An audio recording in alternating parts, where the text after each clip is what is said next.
Hello and welcome back to the Octave Leap channel. I'm so stoked because I've got such an exciting video for you all today. And this video is really what has made my readings so profoundly impactful on my own life and other people's lives, because when I use human design, I don't just use human design. I cross-reference it with astrology. I've been an astrologer for over 20 years, and the gene keys, because the gene keys tell us the level of consciousness that we're bringing into the placement. So by using all of these systems, we get to harness the competencies in each system. Human design is very precise, and it's very accurate in the gates and the lines and telling us exactly how we work and the mechanics of how we work. Astrology is great for relationships and archetypes, exploring the archetypal themes, where they show up in life. And the gene keys is really good for understanding the various frequency layers that we carry with us. So when we combine all of these things together, what ends up happening is we get a very high resolution. We're able to look at all of the different elements of our life through these various lenses to ascertain more information. If we use one system on its own, unfortunately, human design can be too formulaic and too in the box. Gene keys can be a little bit too poetic and intangible, and astrology, it can be a bit too vague, and our interpretations go in many directions. So when we use them all together, we create a precise synergy. So in this video, I'm going to show you how to take the big three. The big three is the sun, the moon, which is the two channels up the spine that really generate your life force, and then we're going to combine that with the ascendant, or the school of your growth this lifetime. So this is a very exciting video. Buckle up, give this video a like, make sure you're subscribed to the channel because I'm going to have more content like this, and let's dive in. Okay, so starting here, I've got my human design chart. And you can see immediately we have the personality sun, which is my conscious sun. The part that I can access consciously is gate 61, line 1. The unconscious sun, or the design sun, is gate 32-3. The moon, conscious moon, is gate 3, line 6. And the unconscious moon is gate 55-1. The ascendant isn't visible on here, but I'm going to show you how in Genetic Matrix we can take a look at the ascendant. If you're on the free plan, I believe you can do this. I'm not sure I use the pro plan. You can get this done very effectively. I love Genetic Matrix. I feel like the tools on here are just the best. Another thing too is I do work with the true sidereal system and the tropical system, but for this video I'm going to stick with tropical because it's much more widely accepted and it's much easier for people to click in with. True sidereal is very, very beneficial, and it gives us precise details about our cosmic nature, but I'm going to leave it out of the discussion for now. So taking a look at this, how would I approach this chart? Well, I've got a lot of information here. It looks like the schematics of a nuclear reactor. You can see that all these are white, which means I'm a reflector. But more interestingly is the sun and the moon to start with, and then we're going to look at the ascendant. So let's go through these one at a time. I'm going to start with the conscious sun, which is the one on the right here. So I'm going to look at this. And the conscious sun tells me where my vitality goes, what's going to generate vitality. When I go out in the world, the thing that I amplify and I use is going to bring me magnetism. It's going to bring me people and resources. So in business or in life, it's very important that I make sure that this gate 61 energy is in balance. So what is gate 61? Well, for me, I really resonated when I read this because it has to do with inner truth and specifically occult knowledge or hidden teachings.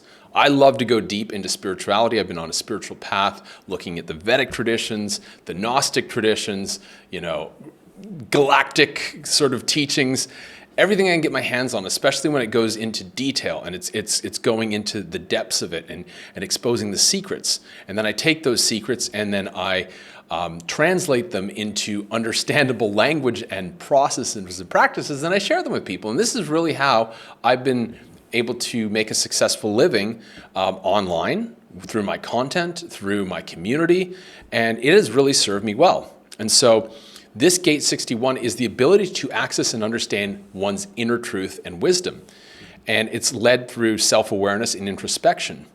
And it basically is where our minds can seek answers to questions in an attempt to relieve the mental pressure of not knowing. So the questions of existential nature.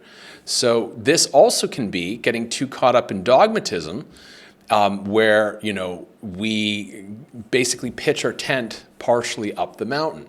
And so one thing in my life has been is like, okay, I got to continuously break down the model I'm working with and rebuild a new one. And this has led me to greater and greater insights. And this gift of inspiration is something I've experienced many, many times. It's a regular flash of insight that creates a permanent change to awareness, shattering crystallized conditioning and the ability to hold greater capacities of experience. So it's the aha moment, the epiphany of, this is what I need to do. Now, how do I trigger this in life? Well, for me, a lot of the time, it's nature walks and meditation.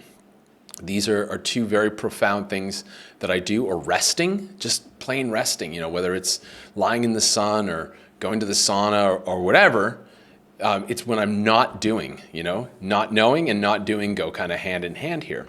So you can see there's a connection with sharing occult secrets and self-realizations with others. And I often talk about my experiences with people, and that's what they connect with. So in business, in life, by doing this, I create connections, meaningful connections with other people, and I'm also able to have a thriving business. But we can look at this in greater detail. So here, when we look at the shadow, the gift, and the transcendent quality, we're bringing in the gene keys. And this is a guide that I've created. I'm going to tell you how you can get your hands on this guide, because it's a very powerful guide that unites human design and gene keys in a simple way. So the shadow here is psychosis, and this is where we rigidly attach ourselves to an answer. We think we have the answer before allowing the question to morph and change and explore with curiosity. So this is what I call dogmatism. Alternatively, and this is what happened when I was working, I got disillusioned and disenchanted with life, and I didn't look for answers, and I was pretty miserable. And so only when I quit my job, or before I quit my job, and I started to look back into occult teachings, did I find a lot of satisfaction again. So for me, it's important to be seeking inner truth through ancient wisdom, inner truth through my own meditations and my own process. The gift of this, though, is where there's epiphanies. So epiphanies, for me, is a sign that I'm on the right track, that I'm really observing this solar energy. But let's take a look at this a little bit deeper through the lens of astrology, okay? So when I look at astrology, my sun, this is the personality sun, by the way, because this is my birth date, and the personality is our birth date. I'm going to show you how to look at the design afterwards. So the personality sun is in the third house, and the third house has to deal with learning and teaching processes, like pedagogy. And pedagogy basically is a big fancy word that, teaching in a processes way, high-level concepts as well, but it's very good for me to do things that are to do. So learning step-by-step processes, learning step-by-step procedures and practices, implementing them in life, and then sharing them with others. And so when I switched from, just coaching, and I started to get into sharing wisdom on my YouTube channel and sharing wisdom in my newsletters, I saw that I was connecting with a lot more people and I was having a lot more impact. So for me to be happy, I need to be, and shining in my solar vitality, I need to be sharing my wisdom with other people, and I need to be teaching. So right here, I've got a pretty big insight just from this one placement, looking at it through when it's out of balance, when it's in its shadow and I'm too rigid and dogmatic, versus when I'm getting these flashes of new inspiration and insight, and also where this shows up in life. You can also see here too that my sun is challenged by Mars energy. So I'm not going to do it for this video, but if I wanted to go into a deeper interpretation, I would also want to look at the Mars placement. And this Mars placement here has to deal with integrity. The body's integrity, and you see Mars is in the first house, so keeping my body in shape. I'm on a health journey this year. I've already lost like 35 pounds, and I feel great, and I'm getting more inspiration because of that. Otherwise, if I don't take care of my health, then the data becomes corrupted. That's what Gate 50 speaks into. So you can see here, now I'm able to draw relationships that I couldn't otherwise do if I was just looking at human design. But through the lens of astrology now, I can get a deeper perspective. Okay, so that is my personality sun, right? And let's take a look at the personality moon. So the personality moon is in gate 3. And gate 3 has to deal with ordering and innovation. And it's the energy to bring order to chaos and develop innovative forms of structure that's appropriate for one's current environmental conditions. So it's like, given what's in my reality, my community, my simulation at this time, how can I take a look at the challenges and the problems and create innovative solutions? It breaks down complex problems into bite-sized pieces, and it works with the swirling chaos of life to bring about new forms of structure that meet the demands of the present moment. And so chaos here, this is interesting because this has a very similar theme to what we're looking at, although this one is much more of bracing in the body, because this is a tight bracing that creates anal retentive qualities. So again, dogmatism does work hand in hand with a tight bracing against chaos. Dogmatism is like a futile attempt to impose order over the swirling chaos of life rather than dancing with it. Alternatively, and this can be wanton destruction by basically getting angrily swept away into life's chaotic patterns. And I did this in my teens and 20s. I was a very angry teenager. I had to overcome that anger and had to work with life in order to not get swept away by its chaos. This is a very real experience for me. The other thing you can see here is the keyword difficulty in the beginning. So creating innovation doesn't always land immediately. I have to overcome certain hurdles.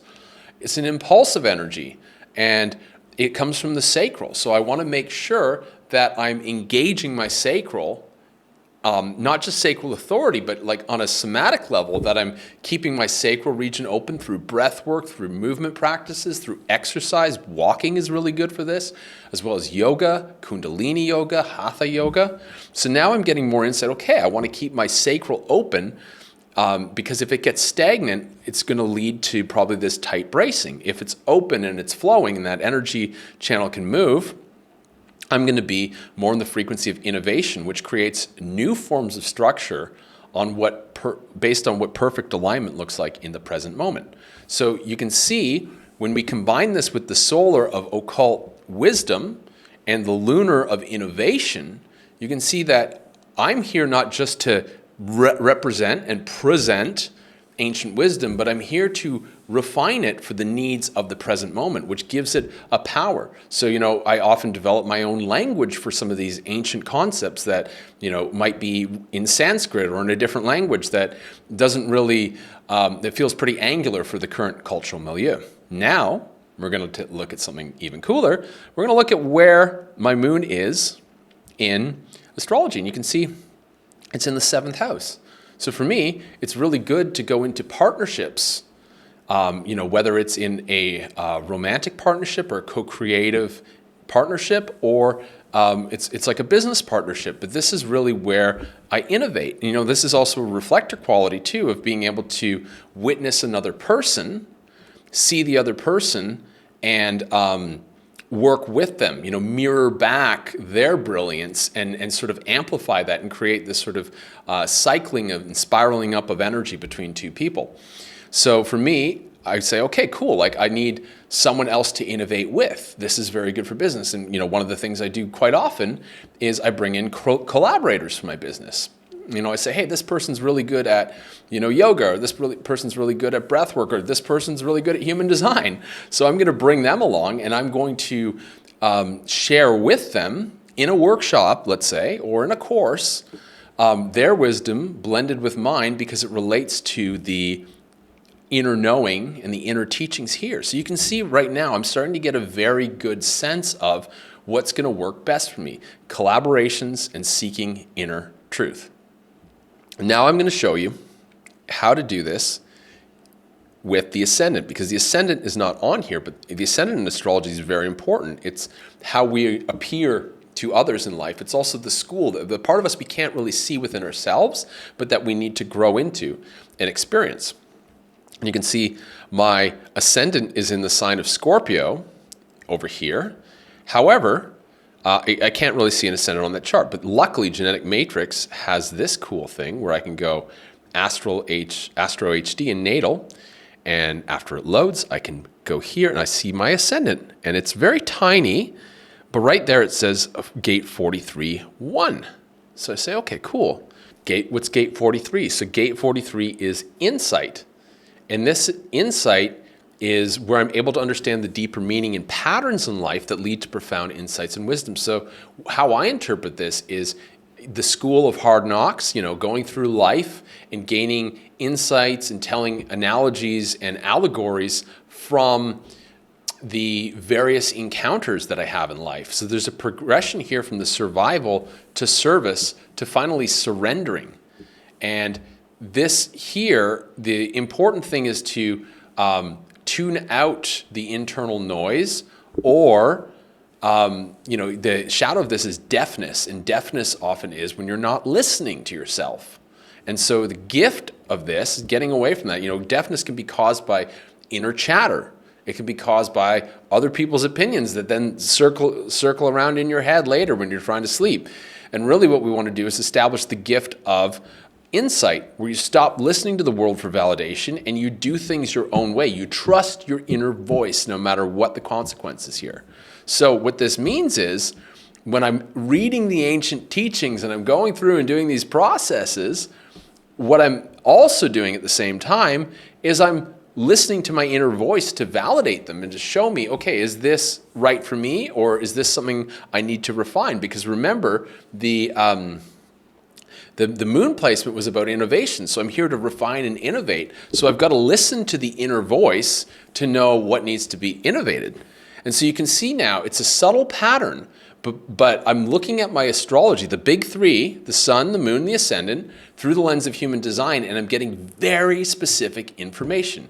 I'm here to learn and teach occult knowledge, hidden knowledge, inner truth, and innovate upon that with partners and co-creators to know more about how to listen to my inner voice no matter what the consequences. I'm 41 now, and it's taken me some time to get here, but people often say, Dave, how do you do what you do? It's so amazing. You just it's like you're channeling. And I'm like, well, I'm data streaming from my own inner voice.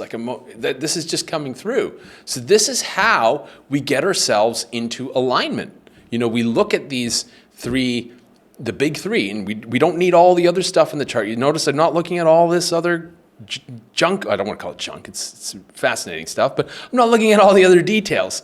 I'm just sticking very simply with this, because we can go deep or we can go wide. And my choice right now with all this is to just go deep in the placements that matter most.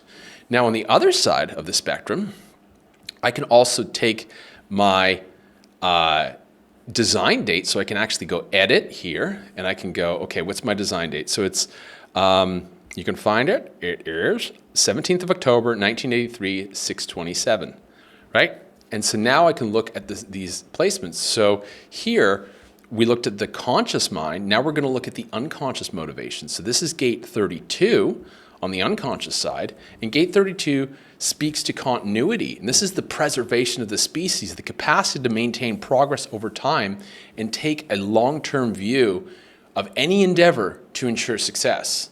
So this is endurance, this is consistency, this is what helps me build solid foundations. So I have to take a long view, especially with the difficulty in the beginning of the gate 3 here.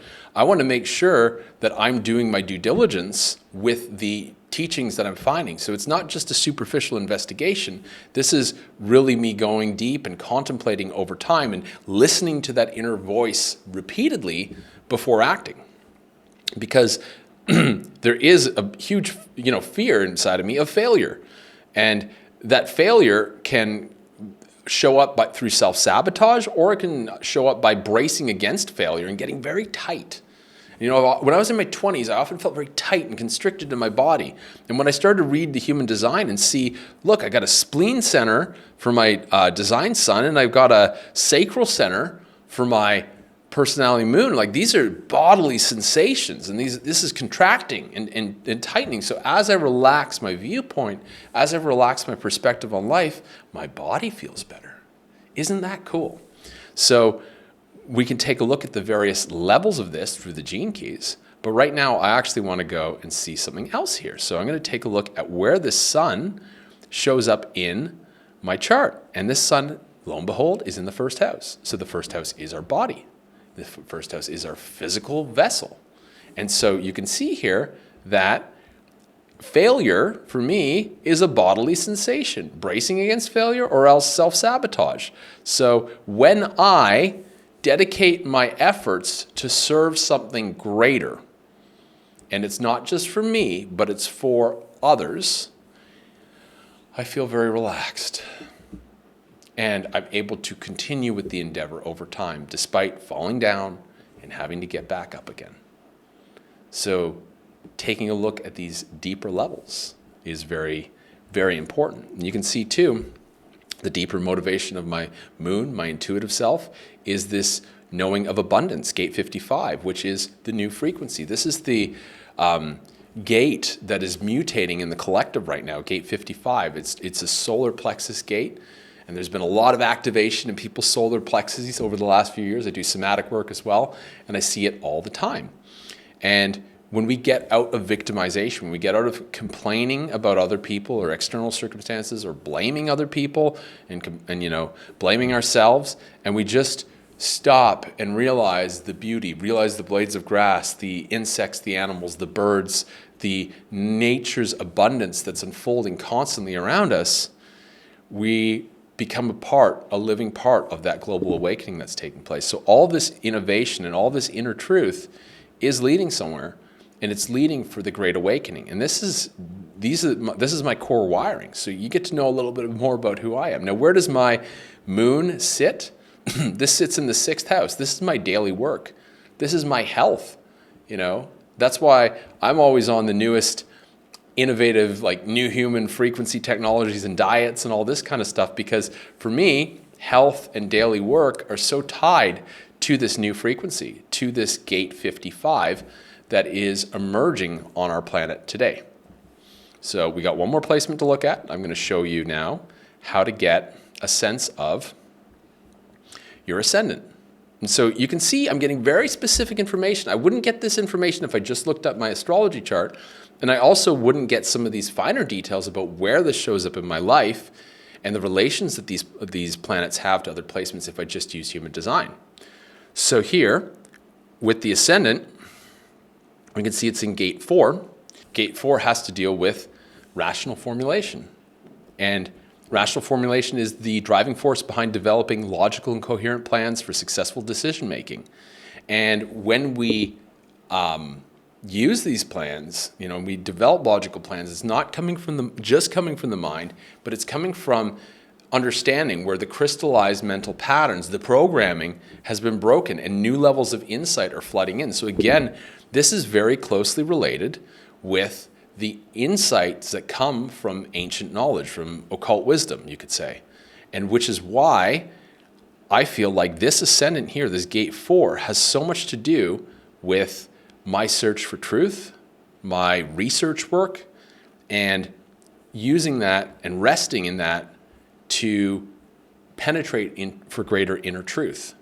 So just looking at these 3 placements in the personality and the design can be massively impactful in the way that we conduct ourselves through life, because the sun and the moon, these are the 2 polar channels that run up our spine that create our magnetic aura, that bring things into our world that generate abundance for us. This is what Allison covered with me in our quantum manifestation workshop with human design back in April. Which is a wild workshop. And as an astrologer, I've used this approach many times myself, because the big 3 are so important in astrology: the sun, the moon, and the ascendant. So I hope that this video has given you some insight, but if you want to go deeper, I'm actually putting on a workshop that the workshop is going to cover my system trifecta, which not just uses tropical, but also uses the cosmic blueprint, true sidereal. And it's going to show you how to apply this system called trifecta. So trifecta is human design, gene keys, astrology through the lens of the true sky zodiac. And then it also gives us the processes of how to make these shifts, because you can see, how do you go from failure to preservation? How do you go from psychosis to insight? Well, there's certain processes that actually activate these genetic codes within us and allow us to shift out of these long-held patterns. And this has been my life's work, is figuring out, okay, well, how do we make the shift happen? Every time I do a reading, people always want to know, this sounds great, Dave. You're revealing my potential. I love it.